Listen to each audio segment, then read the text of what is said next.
At first, my alcohol-addled brain tried to rationalize it as a long, heavy trench coat slung over a coat hanger. But as my eyes adjusted to the gloom, a cold spike of adrenaline pierced through my heart. The silhouette was far too wide at the top. It possessed broad, muscular shoulders that sloped unnaturally down into thick, dangling arms. It had no distinct face, but where the head should have been, the shadow tapered into a thick, elongated neck that leaned forward at a bizarre, unnatural angle. It was not hanging from a hook. It was standing vertically against the wood. My breath caught in my throat. I froze completely under the blankets, my pulse hammering in my ears like a war drum. I tried to tell myself I was hallucinating from the whiskey. I squeezed my eyes shut, counted to 10, and reopened them, hoping the figure would disappear. It had not disappeared. In fact, it appeared to have shifted a few inches closer to the foot of my bed.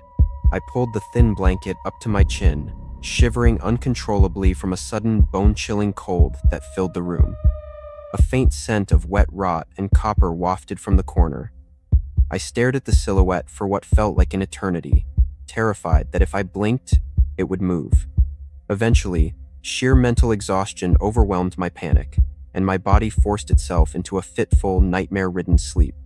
When I opened my eyes again, faint gray light was peeking through the blinds. Dawn had arrived. I sat up abruptly, my heart instantly racing back to panic mode. I looked toward the closet door. The dark figure was gone.